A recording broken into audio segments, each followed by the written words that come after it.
Opa, meu nome é Cazé, mas pode me chamar de Correria. Nosso convidado de hoje, ele é empreendedor social, fundador do Pimp My Carroça e do Cataqui. Já foi, ou é, ou ainda vai ser pichador, grafiteiro, faixa preta de karatê, artista, ativista. É muito gente boa, o nome dele é Thiago, mais conhecido como Mundano, mas pode chamá-lo de Correria. Aê. Salve, salve, Mundano, como é que você tá, querido? Tô bem, melhor agora. Parando um pouco a correria aqui pra gente pensar sobre tudo isso. Mas essas apresentações o pessoal vai dando nome e tudo, mas a gente tá fazendo sempre o mesmo corre, sempre a mesma correria, só vão criando novos nomes pro que a gente faz, né? Entendi. Então define para quem está assistindo a gente neste momento como é que é a sua correria, quais são os conceitos por trás dela, como é que você se organiza, porque são muitos chapéus, né? É o artista de rua, é o artista de galeria, é o empreendedor social, o cara que toca o Pimp My Carroça, que fundou o Cataqui. Sim, é o que eu falei, vai mudando os nomes. Então tinha lá o pichador, o grafiteiro, vai mudando os nomes, empreendedor social. Agora o pessoal está chamando mais de artivista. Artivista. Que é a mistura de ativista com arte, né? Uhum. Que inclusive é o que eu coloco mais energia aí nessa correria, que acho que é o que liga todos os pontos, né? Dessas atividades que eu faço, porque é fazer uma arte com ativismo. E eu acho que a gente está aqui nos 100 anos da arte moderna, completando esse ano, que antes era o modernismo, e eu acho que a gente tem que enterrar esse modernismo, arte contemporânea. Acho que agora a gente tem que viver essa era do artivismo, né?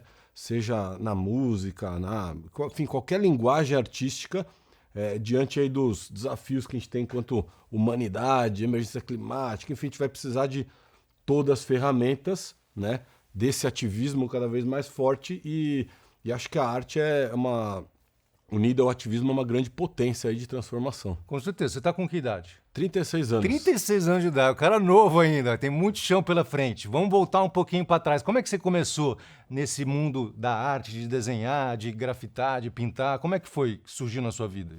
Sim, acho que eu sempre tive de gostar, de acompanhar a arte, enfim, começar a rabiscar as ruas na pichação. Tinha uma coisa de rebeldia, né? Mas eu acho que quando dá um gatilho mesmo é quando eu começo a interagir nas ruas, né? Seja como eu estava fazendo pichação ou grafite, eu acho que me levou para lugares que eu não conhecia, né?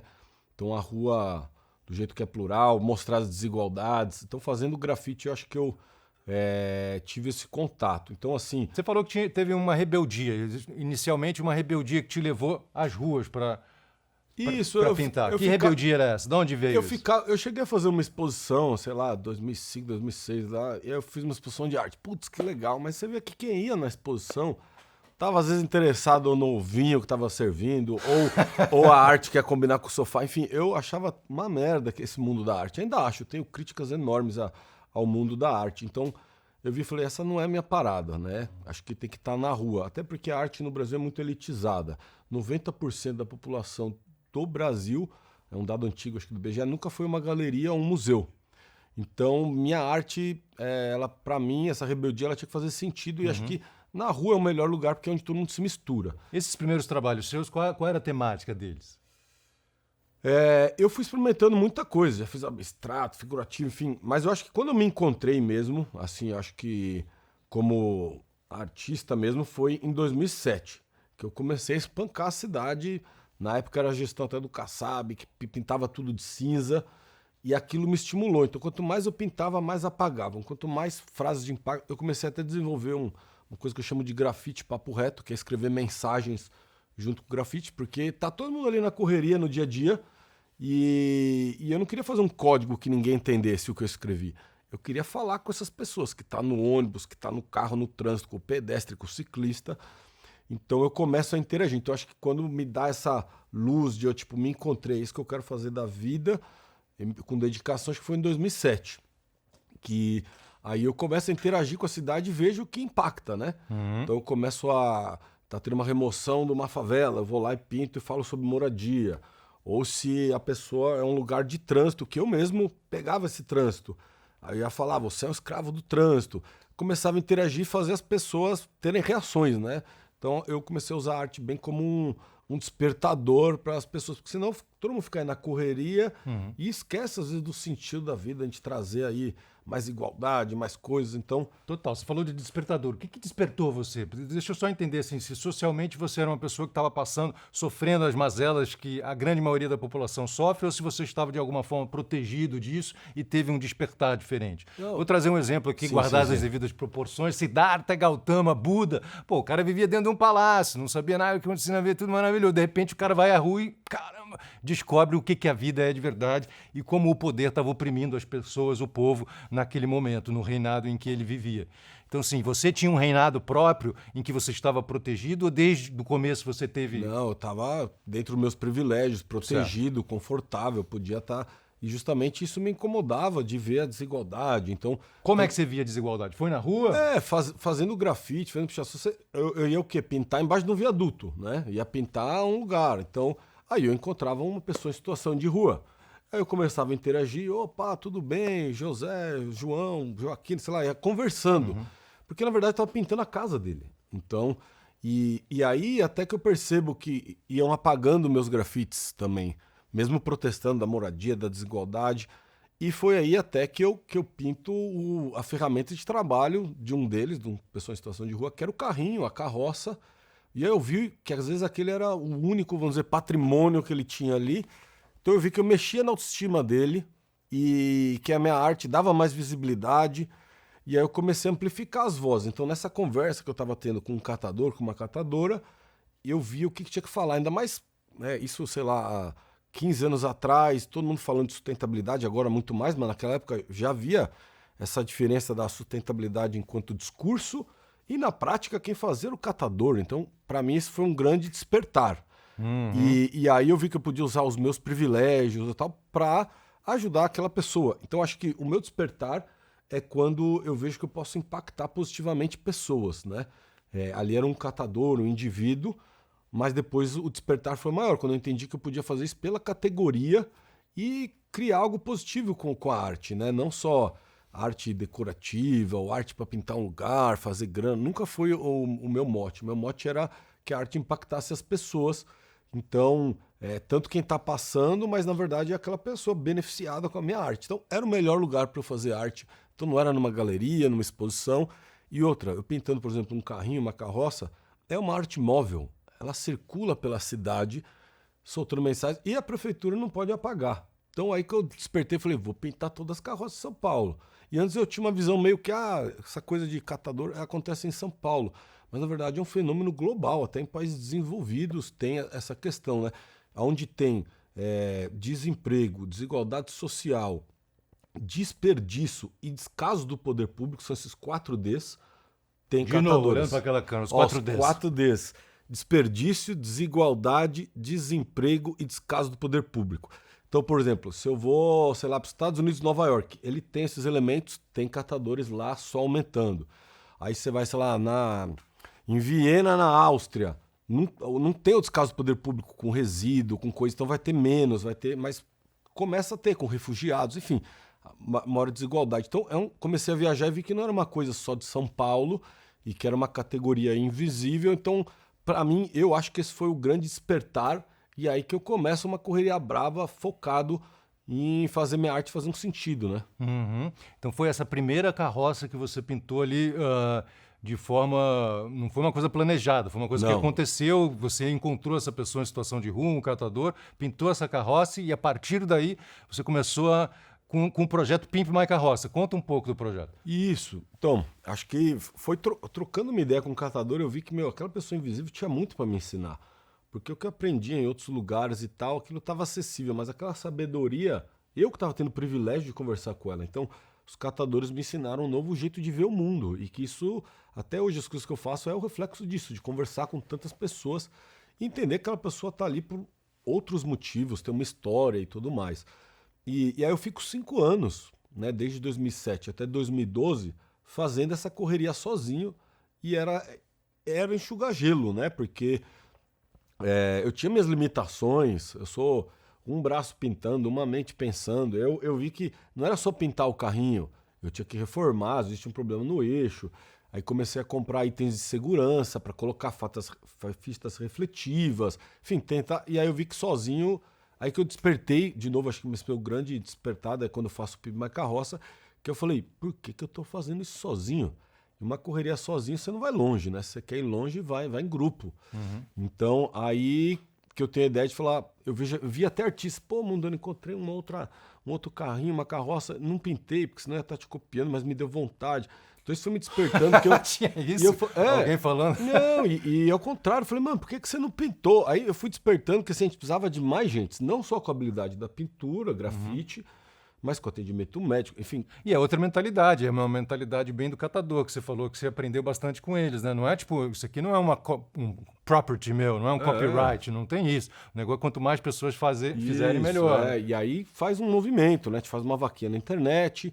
Você começou assim, financiando com sua própria grana e começando com essas vaquinhas. Foi assim que surgiu o Pimp, então. Sim, eu já tinha participado de um projeto sobre Belo Monte, a maior usina hidrelétrica aí do Brasil, com custos socioambientais enormes, e vi o poder do crowdfunding. Porque mais que o funding, que é a grana que a gente está querendo levantar, é o crowd, que é a multidão. Esse que é o grande ativo do crowdfunding. Então eu queria despertar uma multidão para a correria dos catadores, porque não tem ninguém mais correria que o catador. Porque o cara sai sem R$1 no bolso, e ele tem que trabalhar com o que os outros descartam para ele conseguir pagar o almoço e trazer algo às vezes para a família. Então é uma correria danada, né? Do que as pessoas chamam de lixo é o sustento dele. Quer dizer, o catador, a catadora, eles retiram das ruas aquilo que foi descartado de forma irregular, que pode eventualmente provocar inundações, tampar os bueiros e tudo isso. Quer dizer, a população, de uma maneira geral, está fazendo a coisa errada e essas pessoas vão lá e cuidam da reciclagem para evitar maiores problemas. E são invisíveis, são maltratados pela sociedade. Né? São invisíveis. Eu digo que eles, na verdade, são super-heróis e super-heroínas, porque se fazer a reciclagem a gente poupa recursos naturais, se a gente está salvando o planeta, é o que os super-heróis e super-heroínas fazem, só que eles têm o pior dos superpoderes, que é a invisibilidade.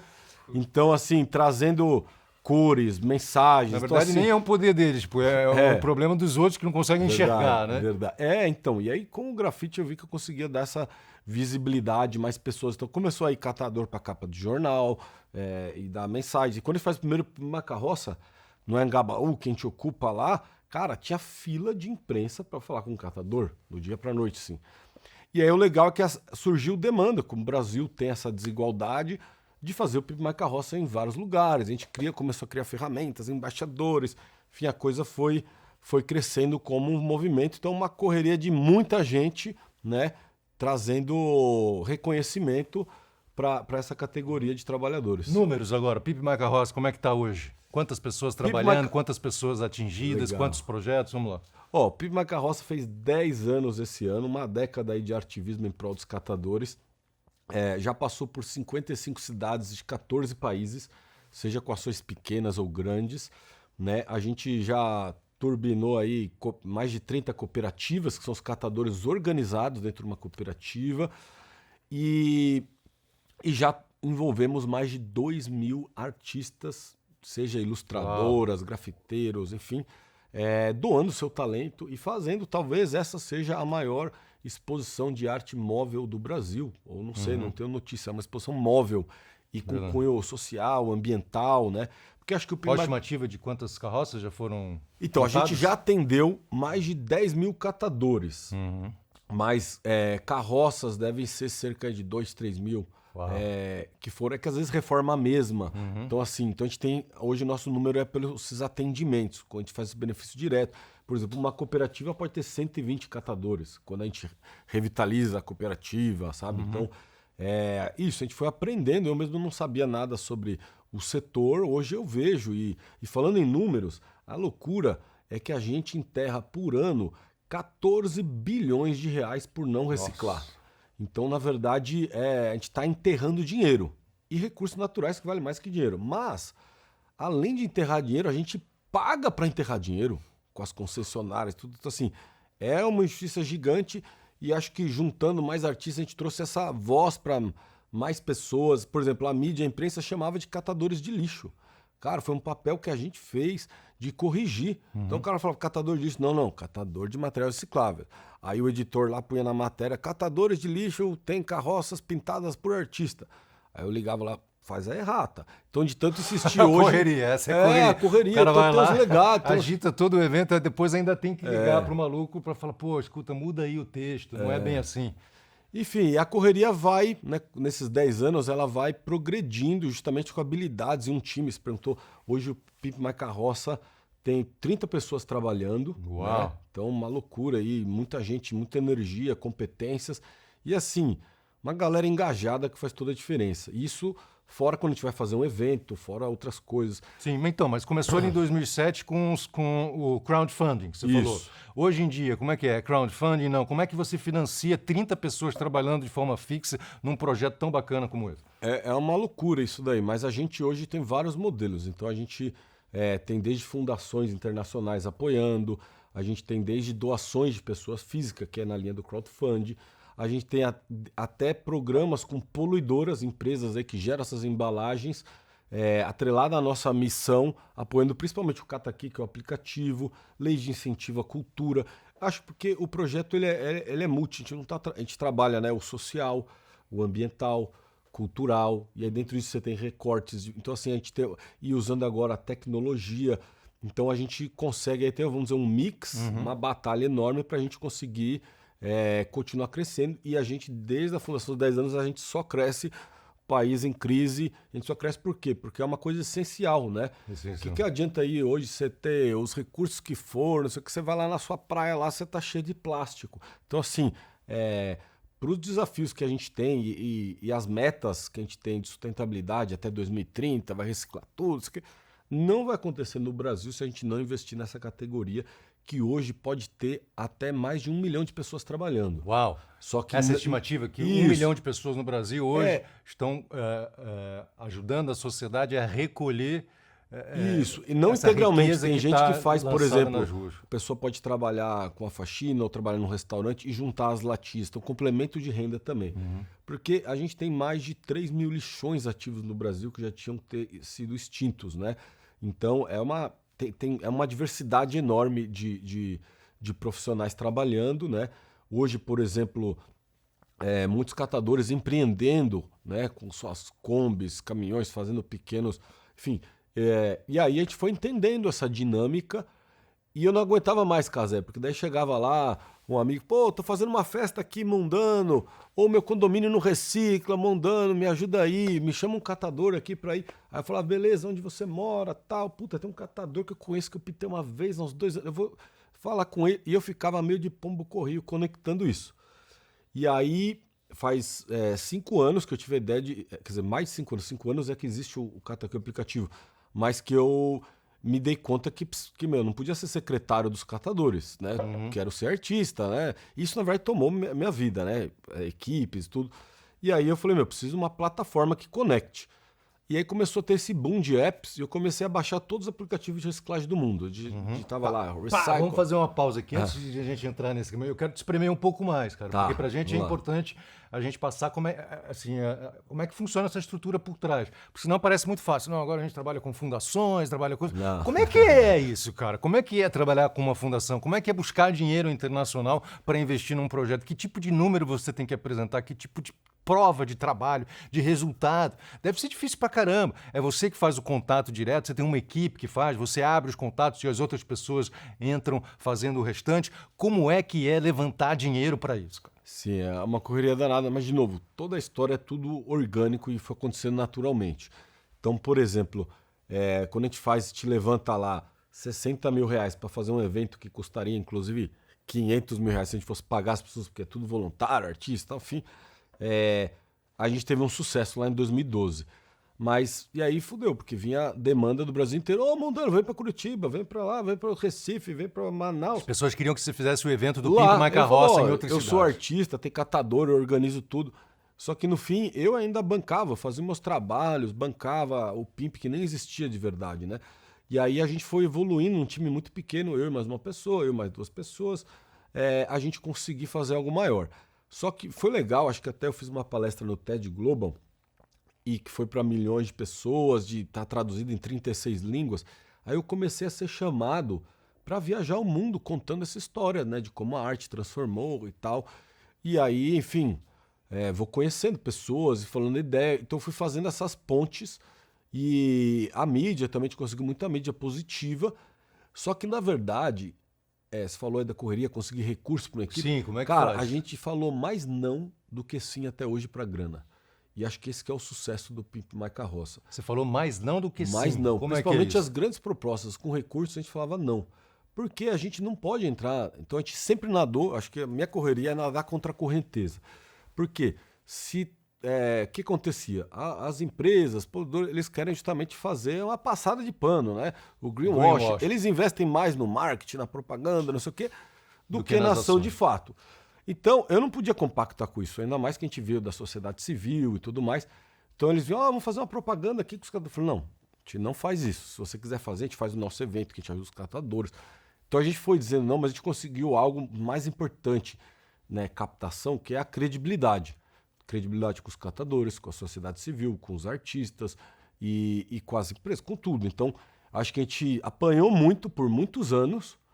E esse reconhecimento que trouxe uma primeira fundação internacional que apoiou a gente e que nos deu fôlego para continuar indo contra a correnteza. Hoje a gente quer, pelo aplicativo, fazer esse match de um ecossistema, porque a gente precisa de todo mundo. Inclusive a sociedade civil está fazendo muito pouco na separação, em ajudar o catador, o poder público não faz nada e as empresas ficam fazendo greenwash. Então a gente precisa de um ecossistema. E hoje, depois de 10 anos, com uma equipe talentosa, né, a gente criou esse ecossistema. Então hoje, por exemplo, tem pessoas na nossa equipe focadas em captação de recursos, em projeto, logística reversa. Então vai abrindo, tecnologia nos abriu uma frente enorme. Hoje a gente está até fazendo carroças elétricas, as carroças do futuro. Então quem que faz veículo elétrico? O Elon Musk? Não, nós vamos fazer também. Então acho que essa categoria, vamos entender.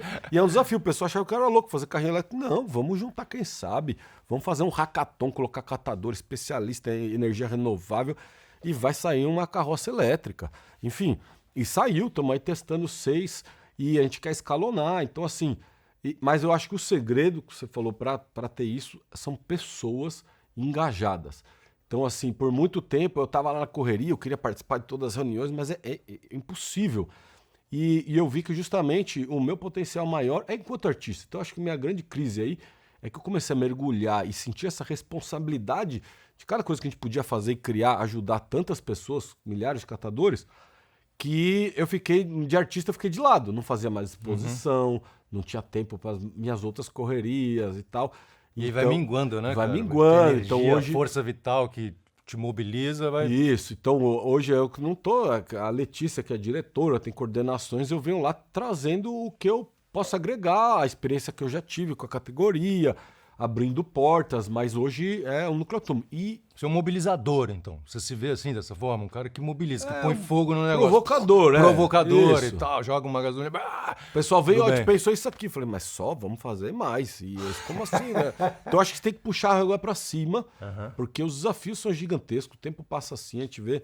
E aí, quando eu consigo justamente equilibrar essa correria, né, de ter, porque como o Domênico de Masi fala, a gente precisa de um ócio criativo. Sim. Aí eu tinha 3 meses de férias acumuladas, precisava tirar férias, e eu trabalho nas minhas férias, aí eu vou fazer outra coisa. Então aí nesses 3 meses foi que eu criei, por exemplo, o Cinza da Floresta, vou pintar com a cinza da floresta em pó. Enfim, e aí eu comecei, então eu continuei empreendendo outras coisas, né? Só nesse ano agora eu criei o prêmio Megafone de Ativismo, que não existe um prêmio de ativismo no Brasil. Cinza da Floresta, que é essa expedição, filme, e para ajudar brigadistas, que são assim, brigadista que apaga incêndio, né, voluntário, eles se arriscam para defender todo mundo, então assim, e que são invisíveis. Quem aqui conhece brigadista, conhece um brigadista, eles fazem um papel muito importante, eles podem conter um incêndio florestal desses gigantes que a gente vê. Então agora eu também estou tentando aí pegar até esse conhecimento, esse modo de fazer com arte e ativismo, pilhar outras categorias, ou o tema da água, o tema das queimadas, enfim. Então eu vi que, na verdade, dessa correria toda, o que eu acho que eu tenho que estar mais concentrado é no campo do artivista mesmo, e não querendo ser um diretor de uma ONG, nada disso, né? Então acho que fui aprendendo e com certeza muito melhor, né? Porque daí tem sempre pessoas melhores que você fazendo ali. Acho que esse foi um aprendizado dessa correria. Ninguém faz nada sozinho, mas você tem que entender o que você faz de melhor e colocar o seu tempo nisso. Bom, agora antes da gente avançar para falar do Cataqui, para falar de Cinzas da Floresta, são projetos muito instigantes e tal, eu queria só que você, olhando para aquela câmera, desse uma geral para a galera que de repente ainda não sabe a força que tem essa categoria dos catadores. Fala um pouco do sucesso do Brasil na reciclagem do alumínio, da importância que essas pessoas têm, por favor. Legal, ó, pra vocês terem ideia, 90% de tudo que é reciclado no país passa pela mão dos catadores. 90% do que é reciclado Isso. no país passa pela mão dos catadores. Isso, sem apoio de poder público, então eles fazendo a correria deles, uma sobrevivência ali, estão preservando recursos naturais. Pra você ter uma ideia, um catador, em uma semana, consegue pegar 1 tonelada de papel e papelão num centro urbano. Isso são 27 árvores que deixaram de ser cortadas, é água, é energia. A reciclagem poupa esses recursos naturais. Então os catadores têm um crédito ambiental aí que, se um dia for pago, não tinha um catador na rua. O catador ia estar buscando de Ferrari a reciclagem na tua casa. Se a gente fosse pagar o que eles fazem de serviço ambiental, né? Porque eles fazem limpeza pública, né? Como você falou, eles retiram ali que está jogado e que pode ser foco de dengue, foco de poluição. O que iria para o oceano, vai para o rio, oceano. Então eles fazem a limpeza das vias públicas, eles fazem a coleta seletiva, que é passar e coletar os recicláveis. Ou seja, eu falei aqui 2 serviços públicos não remunerados. Se eles ganhassem por esse aqui, por exemplo, o Gari faz limpeza pública, ganha por isso. Pode ganhar mal, mas ganha esse serviço. E eles ainda fazem um terceiro serviço, que é a logística reversa das embalagens das empresas, que as empresas deveriam pagar. Então só aí eles têm 3 serviços que não são remunerados, fora esse crédito ambiental que eu falei. Então aí você vê a injustiça social que tem aí acumulada. E eles estão aí por todos os centros urbanos, até porque a gente no Brasil tem cerca de 1.000 municípios que tem um programa de coleta seletiva. Não quer dizer que funciona bem, que tem a universalização, né, que pega na cidade inteira, nem em São Paulo tem. Então, e eles estão presentes praticamente em todos esses municípios fazendo. É como você disse, por mais que a gente tenha uma taxa de reciclagem vergonhosa de 3% a 5%, dados são muito difíceis, né, no tamanho do nosso país, mas o Brasil hoje coleciona recordes de reciclagem de alumínio. A latinha, quem aí já viu, você tá ali na praia, passa o catador, pega a latinha, mas não pega o seu vidro, não pega o seu plástico. Então, assim, por conta aí desses 4Ds, aí o descaso, o emprego, o desperdício, a latinha hoje, por ela ter um valor agregado maior, ela evapora. Você vê um carnaval, a maior festa de consumo e tal, as latinhas desaparecem aí, né? Desaparecem. Então, hoje o que a gente pensa é como que a gente consegue, com essa mesma penetração do catador, fazer a disrupção de cadeias de outros materiais. E o segredo é, como o mercado informal, muitos vendem, não são organizados em cooperativo, eles vendem ferro velho. Então o segredo é tirar esses intermediários para você conseguir, na ponta, o maior valor para o plástico. Põe aí o plástico num valor que vale mesmo, que é na porta da fábrica, o catador vai começar a pegar. Claro. Incentivos, pagamento de serviço, e aí com certeza aí a gente vai reciclar muito mais. Genial. Muito interessante, assim, a gente tá tentando, né, junto aqui com o Mundano, construir esse arco, assim, do desenvolvimento de como o Mundano se tornou quem ele é. Então, se você começou ali no crowdfunding e tal, quer dizer, começou, né? Meu... Tô tentando dar uma resumida, mas assim, pelo menos bom, você começou como um artista na rua e tal, aí pintou a primeira carroça, pô, que demais, se percebeu, foi alimentado pela autoestima que você viu subir ali naquela pessoa que estava sempre invisibilizada, aí começou a montar e a coisa foi crescendo, virou o Pimp My Carroça e você acabou sendo sufocado pela estrutura, falou, pô, eu não tô conseguindo ser o artista, tá, tô virando um administrador, aí penso, pô, vou fazer um aplicativo então que vai me ajudar a fazer esse link entre os catadores e as pessoas que estão precisando de um serviço de reciclagem. E essa foi a salvação, vamos dizer assim, foi a maneira como você encontrou para se manter na correria que você queria, no seu caminho. Como é que foi desenvolver um aplicativo? Também é um super salto. É sair de uma produção de eventos através de crowdfunding, com levantar dinheiro para produzir um aplicativo, tecnologia ali, desenvolvimento, programação, design. Não é um passo fácil. E eu não manjava nada disso, né? Até quando eu fiz, estava começando esse boom de aplicativos que teve, mas eu comecei a pesquisar e eu vi que ia acontecer esse aplicativo para vários serviços, né? E aí eu falei, se no Brasil, quer dizer, pelo mundo era prefeituras fazendo para você reciclar mais. No Brasil vai ser uma startup que vai engolir os catadores. Então eu falei, preciso criar, mas preciso ser diferente. E a ideia, você pensar, então você fez um Uber da reciclagem, ao contrário, é o anti-Uber, porque a gente não quer explorar o motorista ou o entregador de comida. A gente quer que eles sejam remunerados, que o aplicativo seja deles. Então, de novo, nadando contra a correnteza. Mas o legal é que a gente saiu de fazer ações em 50 cidades e hoje tem catadores e geradores de resíduo, que somos nós também aqui, em mais de 1.500 municípios pelo país. Então a tecnologia proveu isso, essas conexões, dando esses matches. Então o Cataqui é o quê? Inclusive, baixa aí o Cataqui quem não baixou. Você vai encontrar de onde você está os catadores ou catadoras mais próximos de você, ou cooperativas, ou pontos de entrega voluntária de material. Estão dando aí uma opção, uma alternativa para quem não é provido desse serviço ou é provido uma vez por semana, de ter a chance de destinar corretamente seus resíduos. E aí é sem intermediário, você encontra o catador, você fala com ele, troca um WhatsApp, e com isso a gente aumentou aí, antes da pandemia, na última pesquisa, cerca de 64% a renda dos catadores que estavam no app. E, inclusive, durante a pandemia, esses dados que a gente tinha ajudou e a gente fez renda mínima para os catadores, levantou no crowdfunding R$1,5 milhão Nossa. E distribuiu para os 2.200 catadores ativos que tinha no app até o início da pandemia, R$650 para eles. Então, acho que esses dados, enfim, essa tecnologia fez a gente alcançar uma realidade, lugares que eu nunca estive pintando uma carroça, fazendo nada. A gente está dando essas conexões. E isso incrível. Isso é o que mais estimula, né? Eu falo que eu podia ter feito uma startup, vendido equity, tudo que faz. Talvez o serviço seria até melhor. Faria Lima, não, mas, cara, esse legado, isso que a gente está construindo é dos catadores, né? Então, a gente proteger essa categoria. Então, esse é até um conceito de cooperativismo de plataforma. Que é, por exemplo, você tem o Airbnb, que é mó legal, você aluga uma casa, ajuda o cara lá que tem um quarto vazio, não sei o quê. Mas, tem alguém intermediário ganhando muito dinheiro, assim como o dono do Uber, não sei o quê. E se a gente tira esse intermediário? Fica mais barato para eu que vou alugar a sua casa e você vai ganhar mais. Então, como que a gente cria plataformas digitais em aplicativos que não tem alguém ficando muito rico? A gente não precisa mais disso, o que a gente precisa reduzir essas desigualdades. Então, mas o Cataqui, ele se financia sozinho ou você precisa injetar dinheiro nele para ele funcionar? Não, é super custoso. Primeiro que a pessoa acha, eu preciso de tanto para lançar um app. Aí que é o problema. Na verdade, quando você lança é que você se lascou, que é o dia 1. Inclusive, Cazé, muita gente não sabe, mas o Cazé, conselheiro do Pipe Mais Carroça, foi apresentador da festa de 5 anos, quando a gente lança o Cataqui. E como que a gente financiou o Cataqui? Eu peguei os tacos de madeira do nosso escritório, antigo, né, que o Cazé até foi, que a gente andava e ia saindo os tacos. E o pessoal ia jogar fora, eu tava até viajando. Eu, não joga fora, é peroba, não sei o quê. Aí quando eu voltei, eu falei, o que eu vou fazer com esses tacos?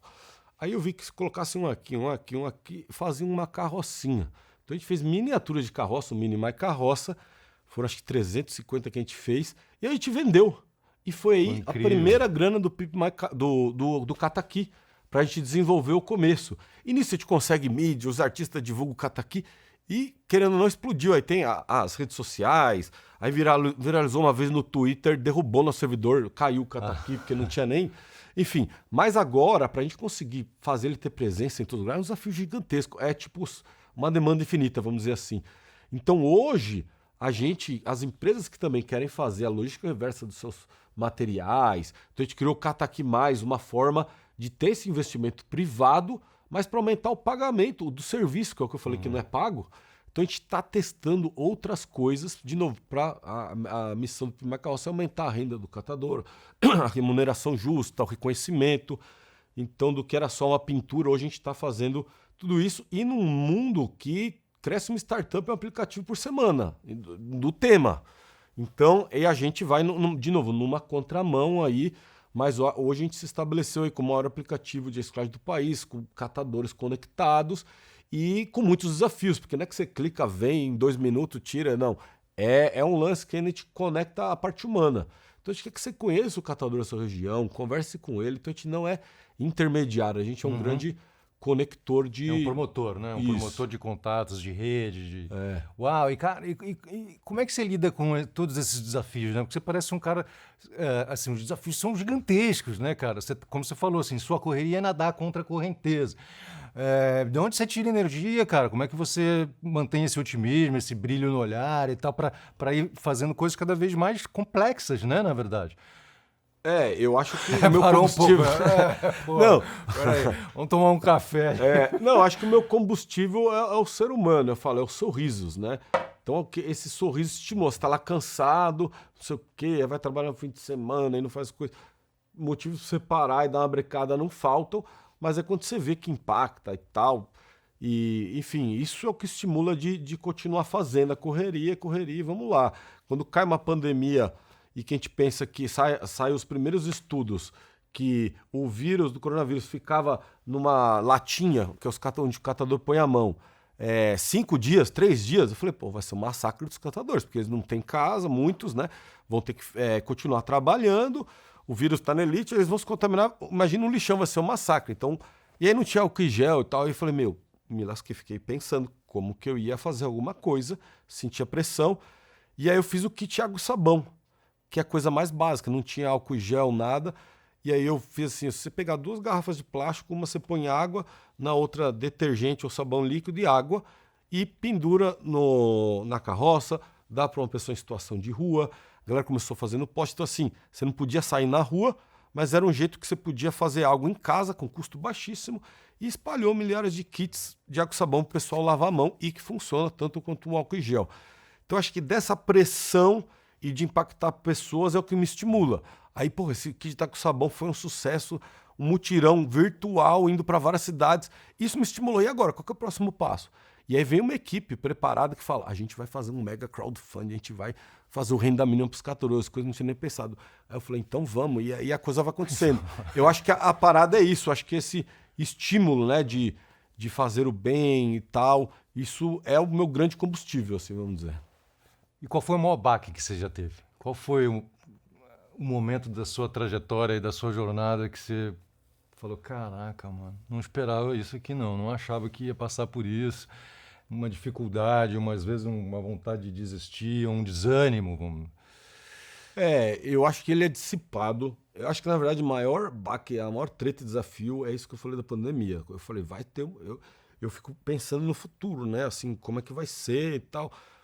Então, quando eu vi essa coisa da pandemia, realmente foi um baque, porque eu falei, o que eu vou fazer aqui dentro do meu privilégio, dentro da minha casa e tal, e aí eu comecei a querer trabalhar mais, e fim de semana, e aí a equipe, às vezes não tem o mesmo gás, cada um tá lá, tá numa situação difícil e tal, então aí tinha parte da equipe desestimulada e tal, e eu falei, a gente vai ter que começar a demitir pessoas, porque a gente não consegue segurar, né, não movimentava, então acho que a pandemia, para mim, foi o maior baque. Só que não foi de desistir, foi de tentar encontrar uma saída. Mas desistir dá esses...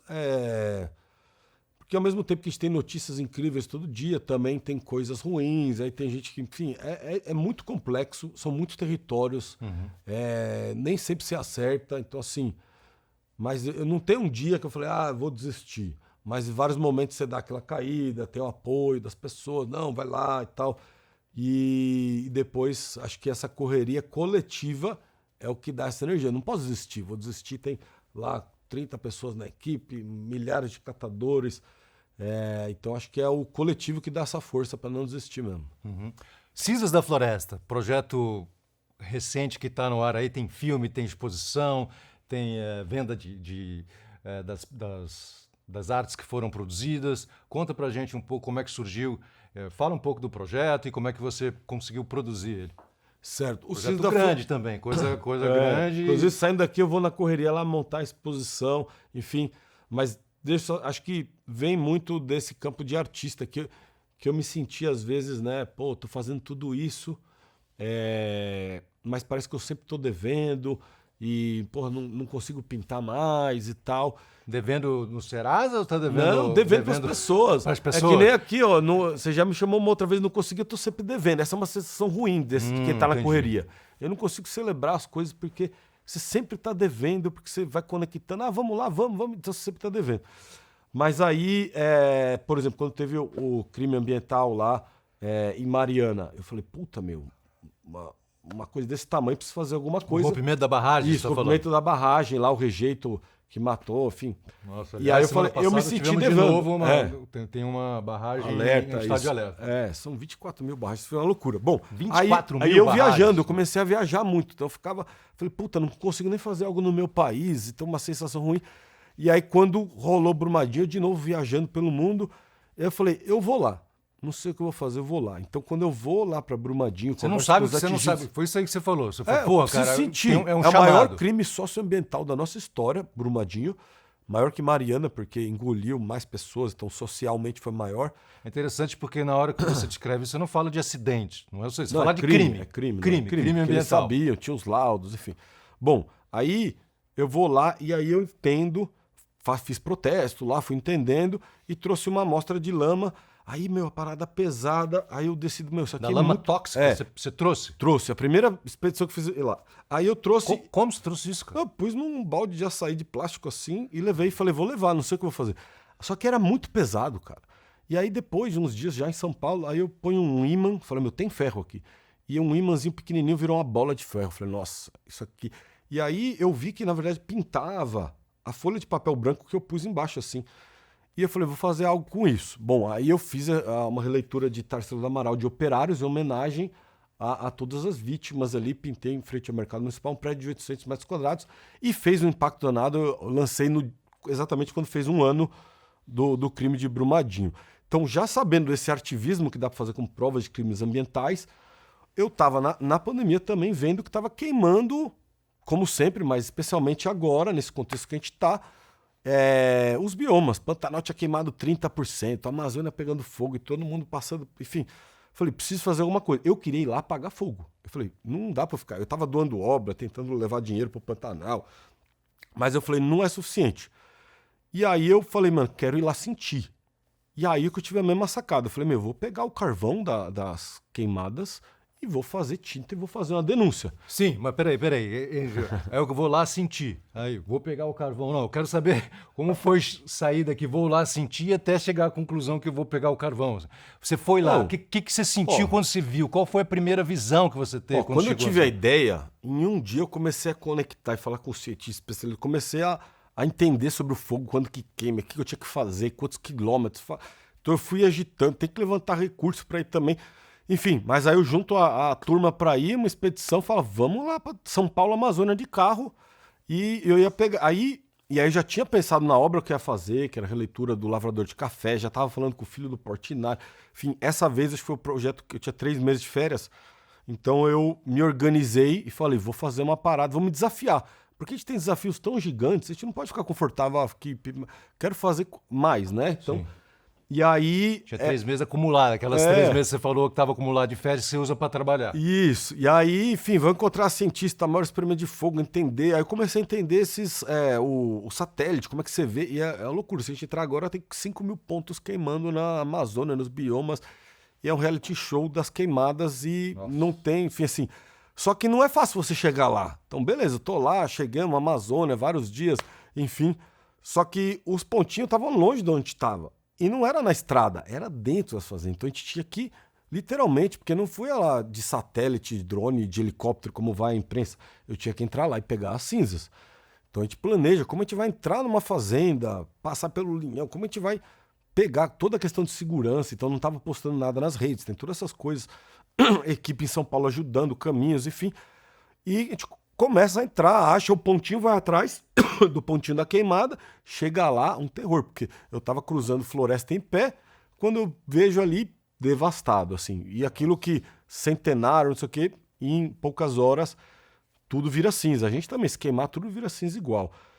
Super triste. Quando chega ali, porra, muito triste. É tipo um cenário de guerra. Isso porque eu nunca acho que tive um cenário de guerra, mas foi o mais próximo que eu cheguei de um cenário de guerra. E aí pegamos tudo que deu uma sensação ruim, vaza daqui, enfim. E uma guerra Foi meio- contra nós mesmos, né, cara? Tipo, é muito louco. Tipo, Isso. A gente tá matando é a gente autodestruição, porque assim, Autodestruição. o Cis da Floresta, os artistas, a gente não tá defendendo a natureza. A gente é a própria natureza, então a gente tá se defendendo. Enfim, aí a gente decide ir pro Pantanal, e aí vai lá ver as queimadas. Eu comecei a entender que você olha uma floresta verdinha assim, você fala, nossa, que floresta linda. A Anne Alencar, a cientista lá do Fogo do Ipã, eu olho agora, porque ela me ensinou, eu vejo que essa floresta já foi queimada um dia, porque você começa a ver a pobreza da floresta. Mesmo ela verde, ela perde diversidade, entra mais luz, enfim. Então é isso, tem o sinal, porque a floresta se recompõe, mas você perde aquela diversidade.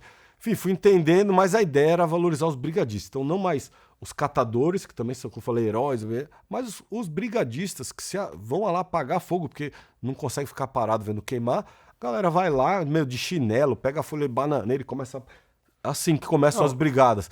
E aí a gente vai também pro Cerrado, onde a gente encontra os brigadistas da Rede Contra o Fogo, Brigada de São Jorge, Brivac, enfim, é um universo novo, que eu não manjava nada disso.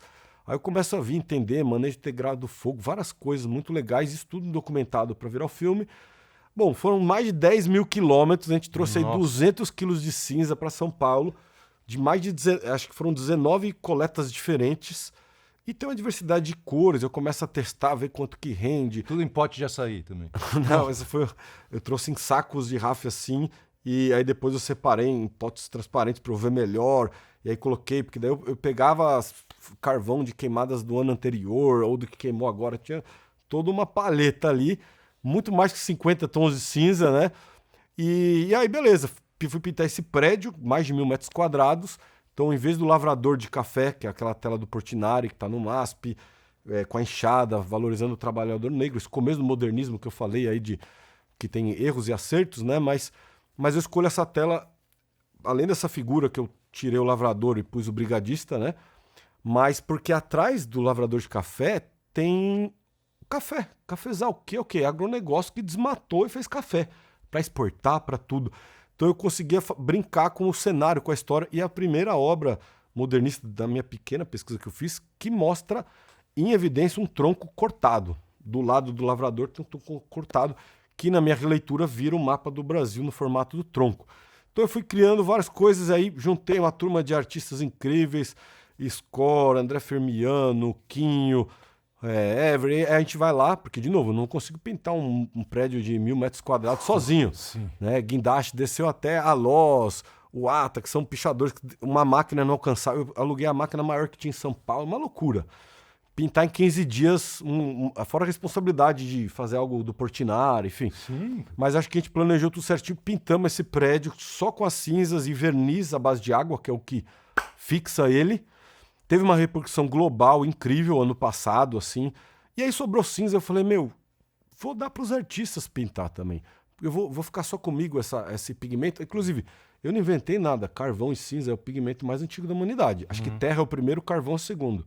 Mais de 20 mil anos de uso, então não inventei nada. E aí, levando para os artistas, o legal é que cada um também pôde sentir e criar uma obra. E a gente teve... eu tive a oportunidade de ver as cinzas lá no teu ateliê, e é uma coisa muito forte, né, cara?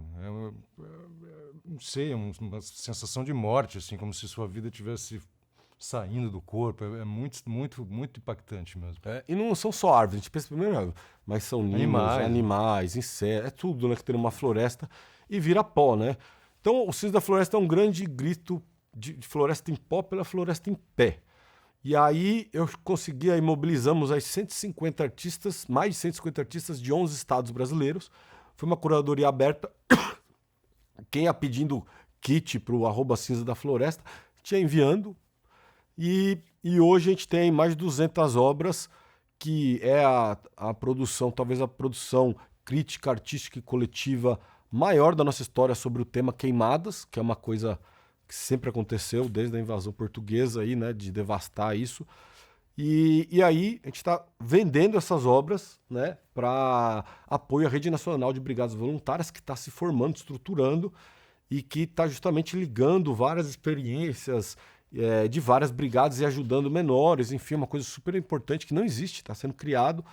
Já vendemos mais de 70 obras, mais de 40 mil reais arrecadados, tudo vai ser doado aí para a Rede Nacional. E é uma galeria virtual, então quem quiser ver lá no @Cinzas da Floresta no Instagram, tem a galeria virtual. E esse é mais um modelo. E legal que assim, muito louco é que essa história que eu fiz em Brumadinho ou Cinzas da Floresta, cara, isso vai para as escolas, assim como o Pimp My Carroça, vai para as escolas, professores e professoras pegam um tema, junta com a Tarsila, com o Portinari, o modernismo, as queimadas, o grafite, o social e fazem aulas incríveis, que eu não tive, mesmo com meus privilégios. Me ensinaram reciclagem, que era lixinho colorido e tal, mas não ensinaram que quem pega, quem faz os catadores. E hoje, professores falam de catadores, de Pimp My Carroça ou de brigadistas por causa desse ativismo. Eu acho que esse aqui é, de novo, o combustível de fazer mais e eu quero que o Cinza da Floresta não acabe agora. Que ele volte ano que vem, porque tem esse ciclo das queimadas, e a gente faça uma exposição anual, levantando recursos e ajude aos brigadistas. Eu acho que o mais potente foi um brigadista que me falou, nossa, cara, minha mãe viu a reportagem de você pintando com as cinzas, homenageando os brigadistas. Foi a primeira vez que ela entendeu o que eu faço, porque ele se arrisca com 2 filhas e tal, se arrisca lá para apagar fogo, e a família não entende, você vai lá se arriscar. E ela entendeu o tamanho da grandiosidade, então assim, acho que isso é esse combustível que mantém, vamos fazer a correria, já estou pensando em novas coisas para o ano que vem, mas precisa terminar as correrias antes, senão embola tudo. Você se formou em publicidade, né? Qual o impacto que a publicidade, ou que ter estudado publicidade, tem na sua carreira hoje em dia? Você se vê como um publicitário da natureza, publicitário dos catadores, publicitário... Não, nunca tive. Na verdade, fazendo ali a comunicação social, eu entendi o poder da comunicação, ferramentas, querendo não me trouxe muito conhecimento, mas ali eu já pintava carroça. Inclusive, eu já falava, professor, o que você acha de fazer um projeto que... Não, isso aí, nada. Então, assim, eu acho que, na verdade, meus grandes professores que deram a visão de mundo são os catadores, porque eu vi a injustiça, aquilo que me moveu. E eu acho que a própria comunicação daquilo, ferramentas... Cara, eu acho que é a própria arte na rua, próprios desafios. Então, eu acho que assim, minha maior formação e que me torna diferente de muita gente que fez esse curso ou aquele curso, é a formação que eu tive na rua, de ver 2 mundos diferentes, entendeu? Acho que isso que é o mais... Talvez esse é o meu maior privilégio de todos, né? De ter conseguido ali me manter e acreditar numa coisa. Porque a gente acha que a coisa que é rápido. Mas não é uma correria constante, investimento de tempo, de tudo. Mas, de novo, tudo que a gente está falando aqui, nada é sozinho. Se eu tivesse guardado a cinza só para mim, a gente não estava ajudando a rede nacional. Se eu não tivesse pegado os tacos para mais artistas pintarem carrocinhas lá no evento que se apresentou, a gente não tinha o Cataqui. Então, acho que essa força coletiva e artística... Porque, assim... A real do Cinzas da Floresta também é que os dados não impactam mais. Se eu falar agora, mês de setembro a gente queimou 30% a mais do que setembro do ano passado, foram 230 mil hectares. A gente não tem a dimensão disso, né? Então eu acho que os números de desmatamento das coisas viraram paisagem. Então a gente precisa da arte para tocar num outro lugar, né? E acho que é isso que eu procuro, né? Da arte mexer com as pessoas. Então a arte para mim é essa ferramenta de mexer com as pessoas, e não decorativo, e não passa pano. Acho que é o que me estimula aí. Como se não bastasse, você ainda arrumou um tempo para dar um pulo na Suíça. Foi isso? O que você foi fazer na Suíça, cara, em meio a tantos projetos? Ou foi na Áustria? Não, eu esse ano consegui fazer... Não, agora foi Suíça. Ah, tá. Então eu vou fazer de novo, porque você ficou olhando para mim. Eu falei... Não, que tava caindo a ficha. Não, mas legal, vamos lá. Ou então vamos assim mesmo, vai, olha, é correria. Era Suíça, né? Eu vi você com chocolates na Suíça, mostrando a conexão entre a neutralidade da Suíça com o ouro, a mineração do ouro no Brasil, aqui na floresta, a destruição. Conta pra gente como é que surgiu essa ideia, como é que você financiou isso, como é que foi ir pra lá e fazer o que você fez.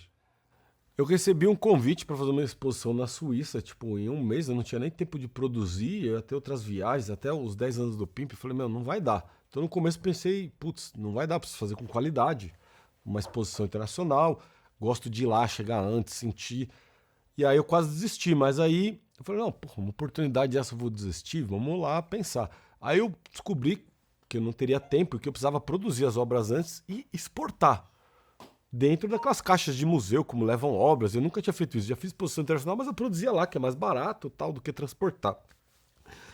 E aí eu entendi, e aí nessa coisa de exportar, até fiquei meio assim, aí eu falei, mano, exportar, o que o Brasil exporta? Quais que são as relações comerciais com a Suíça? Aí eu comecei a estudar isso, e dei até um nome provisório de Made in Brasil, que acabou virando, e aí fui ver se a gente exportava carne, não sei o quê, mas o Brasil exporta ouro para a Suíça, e a Suíça é o maior comprador de ouro do Brasil, e o ouro a gente sabe que é garimpo, ilegal, em terras indígenas, então com certeza, né, aí eu fui ler lá dados que boa parte do ouro que a Suíça compra e estampa lá, Swiss Gold, aquelas coisas, era de terras indígenas, de sangue indígena, né? Se a gente for ver. E aí fiquei com essas ideias, mas eu não consegui tempo de fazer tudo que eu queria. Então, produzi obras com as cinzas, levei algumas obras da Semana de Arte Mundana, que era a releitura da Semana de Arte Moderna, produzi obras com as folhas, com cinzas, enfim, ficou muito legal, bifes da carne, a questão do desmatamento, enfim, fiz uma série de trabalhos e exportei. Então, exportei carne, cinzas, provas de crimes ambiental, foi lá para a Suíça. Chegando lá, a coisa do ouro me incomodou muito. Inclusive, teve o assassinato do Bruno Dom enquanto eu estava lá. Nossa. E aí comecei a ver lá, estava num bairro nobre, cheio de relógio suíço e joalheria suíça. E eu fiquei lá meio sozinho, pesquisando. Aí eu falei, cara, não deu tempo de fazer para exposição a parada do ouro, mas eu vou fazer. Aí na minha cabeça eu ia fazer, sei lá, de papelão, uma barra de suíça, jogar sangue de ouro, sei lá. Fiquei pensando. E lá é muito caro, né? A conversão. Aí eu comecei a ir nos mercados para comprar e fazer aquele lanchinho, em vez de almoçar em restaurante e tal, já tava mais dias. E aí eu vi os barras de chocolate suíço, que é outra coisa, tradição, que na verdade eles não produzem cacau, a maioria vem da África, inclusive, eu fui ver se era do Brasil, mas a maioria vem da África. E me incomodou também, mas elas eram no formato de barras de ouro, até porque tem essa cultura lá. E aí, pra mim, eu comprei várias barras de chocolate, gastei uma grana ali em barras de chocolate, tirava os chocolates para trazer pro pessoal, porque não precisava disso.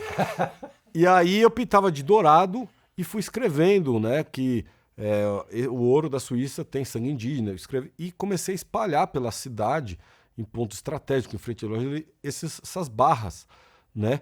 E aí eu fiz um vídeo contando essa coisa do ouro, tal, uma puta revelação, porque muita gente não sabe, e foi legal que incomodou bastante, porque era o Zurich Art Weekend, foi em Zurich, e teve uma repercussão grande, a exposição, as coisas, e, inclusive, gerou um dano ruim para a imagem da Suíça. Foi muito viralizado aqui e tal.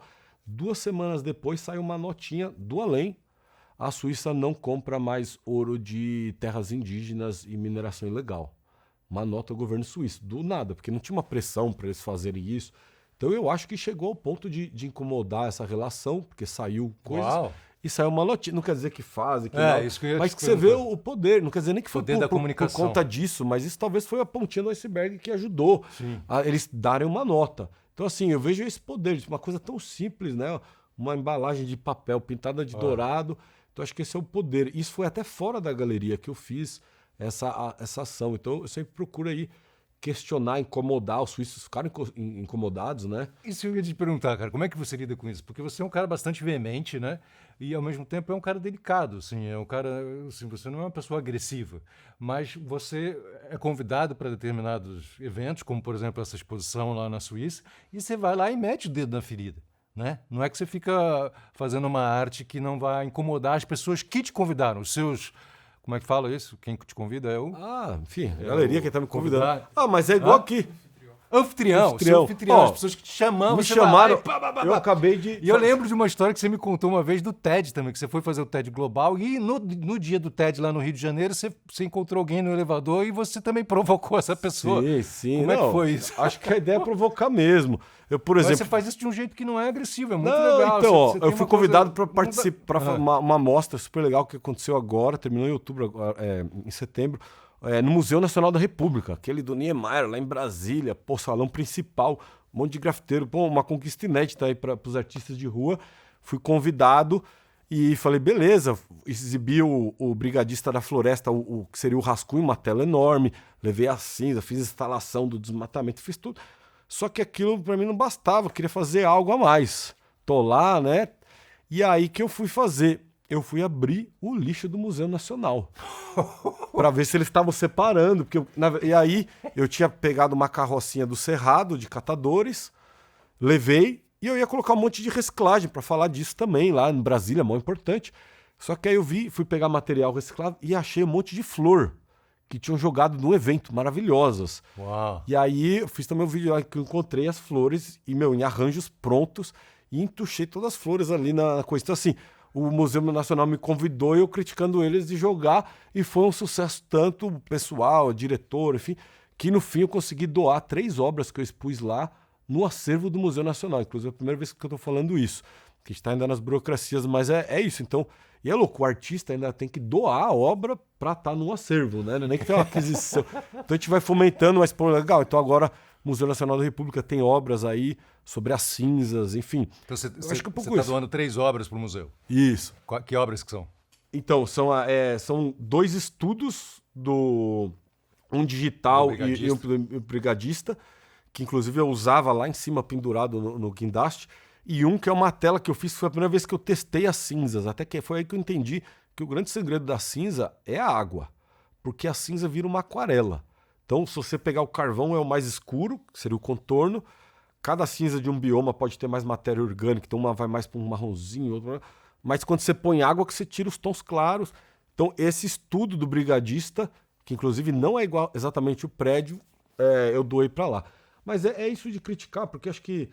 e não é criticar por criticar, é porque é assim que a gente mexe com as pessoas. Inclusive eu recebo críticas e é assim que a gente progride, né? Se todo mundo ficar só curtir, e falar, não gostei, acho que você errou ali.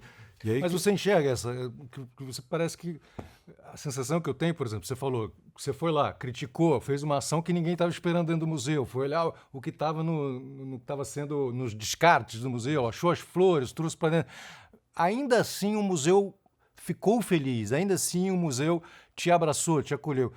Como é que você acha que você consegue fazer esse equilíbrio entre dar uma cutucada, mas as pessoas não se sentirem agredidas diretamente? Porque eu sinto isso em você, assim. Você vai lá e fala o que você está pensando, mas você não parece que não está agredindo, não está diminuindo a pessoa. É meio isso, como se a pessoa recebesse sabendo que você está provocando vamos dizer, uma evolução, né? Uma reflexão positiva.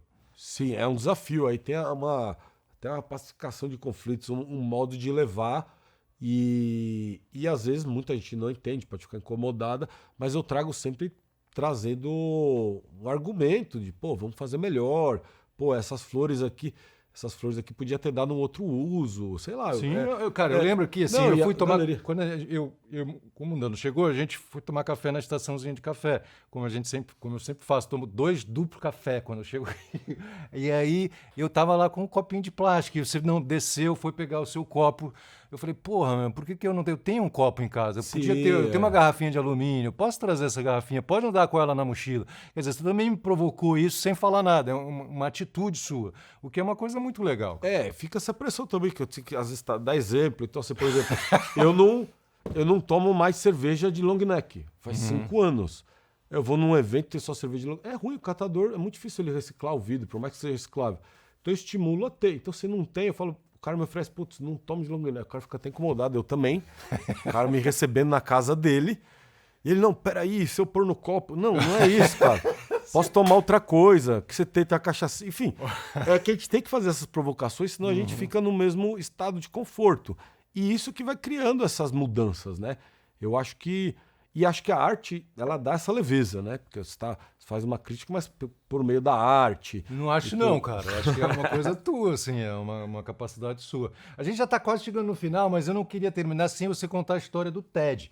Porque ele é fellow do TED. O TED, bom, todo mundo sabe, não sei nem como é que define isso, enfim, são aquelas palestras incríveis, começou, né, era Technology, Entertainment and Design, era um grupo fechado, depois virou um grupo grande, é caro pra caramba pra você pagar, pra você assistir o TED de verdade, né, o TED principal, viu? Acho que são mais de $10 mil pra você ter lá 2, 3 dias e tudo, e poucos brasileiros participaram de um TED global, e você foi um deles, cara, e assim, foi no Rio de Janeiro, e você... Mesmo, você deu uma cutucada. Como é que foi? Quem foi que você encontrou no elevador lá? Que você me pode contar essa história? Eu não sei. Estava evitando, você já falou, agora vamos de novo. Não, mas é isso, me incomoda várias coisas. Então, por exemplo, o TED é caro pra você estar ao vivo, mas você transmite de graça. Então tem que ter. Me incomoda. Quando eu tô na Suíça, eu não quero estar no Bem Bom lá, vendendo obra e me dê bem. Não, eu quero fazer algo a mais, né? Algo que faz sentido, senão eu vou lá só por isso. E no TED acho que rolou isso, ele é conectar as pessoas e tal, então assim, porra, o TED era a base era me convidaram para jantar no Copacabana Palace, que eu nunca tinha pisado, e um monte ali de artistas, global, empresários, não sei o quê, e a ideia era o quê? Conectar os poucos palestrantes brasileiros com essa turma pra gente ir fazer mais impacto, porque tinha ali a cientista que cuida das andas, enfim, um monte de gente massa. E o jantar, pra mim, foi um fiasco, porque ficou todos os grupinhos ali, e não se misturou com os palestrantes, a verdade, a origem e tal. E era 2013, né? Eu tinha assistido a palestra do Bruno Torturra, que tinha acabado de criar o Ninja, aquelas transmissões no meio das manifestações, que era uma coisa nova. E ele fez essa palestra super positiva, mostrando como eles fizeram a cobertura das manifestações. E aí eu descobri que uma das pessoas que estava no jantar era o Roberto Marinho, que eu nunca nem tinha visto a cara, né? Dessa pessoa e tal. É uma coisa meio... Você não vê quem é. E aí o cara não deu uma moral de vir falar. Eu comecei a ficar meio incomodado com isso. Falei, meu, que jantar é esse? Estamos aqui... E aí na hora de ir embora eu encontro ele e falo, dá licença, eu tava no jantar, não sei se você percebeu, eu sou palestrante. E eu já tava assim, tinha acabado de fazer a palestra, tinha sido um sucesso um dia antes, tava... Tava com a moral. Tava com a moral. E aí, eles com segurança no corredor do Copacabana Palace, e aí ele vem, aí eu pergunto, o que você achou da palestra do Torturra, que fala que a mídia alternativa, o celular, fez uma cobertura dos fatos que estavam acontecendo em 2013, muito melhor que as mídias de massa e tal. E aí o cara me olha assim, não fala nada e vira as costas. Aí eu fiquei puto, meu. Falei, cara, esperava mais de você é um bosta. E até quase perdendo a razão ali no meio do corredor.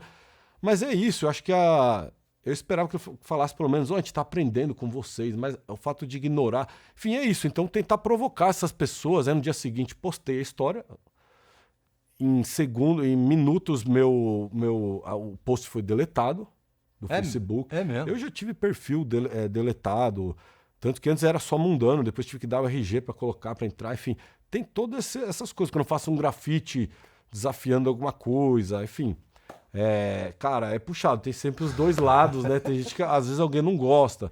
Fiz uma vez lá, escrevi não de vexame, São Paulo não é Miami, porque queriam trazer o grafite de Miami para São Paulo, uma coisa lá. Aí apagaram o meu grafite. Aí eu fui lá com a buchinha e limpei a tinta, enfim, aí provoca as pessoas que apagam, sempre alguém não gosta, a gente gosta, vem uma chuva às vezes de haters, de coisas, mas eu acho que tô aí no mundo pra tentar fazer diferença, a vida é muito breve, né, te ver cada hora assim, como tantas pessoas foram na pandemia, todos os dias, então eu quero fazer dos meus dias os melhores e seguir atrás da minha verdade.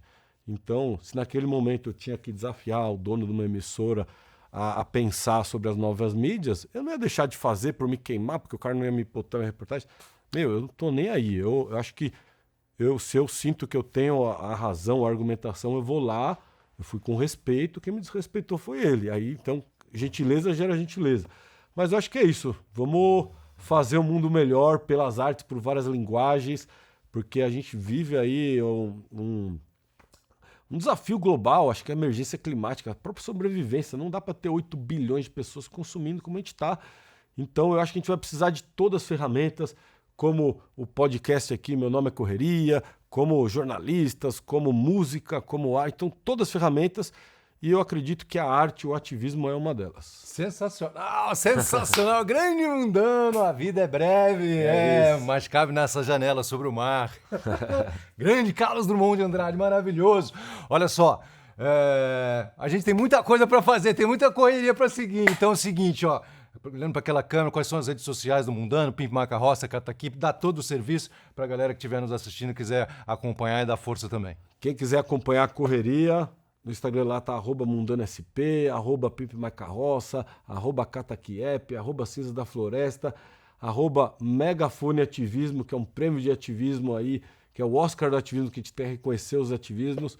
E então quem souber de alguma cena, alguma ação de ativismo pelo Brasil, também fica ligado para inscrever. E é isso aí. seguimos a correria. Sensacional. E vocês quiserem nos assistir também e assistir os outros episódios do Meu Nome é Correria, é só entrar no Instagram, no TikTok, a gente tá lá, @Meu Nome é Correria. Você pode assistir a gente também no YouTube ou então no www.meunomeecorreria.com.br. Foi incrível essa entrevista, foi breve, a vida é breve, o programa é breve, a gente tem muita coisa para fazer, então vamos no corre. Valeu, abração. Valeu.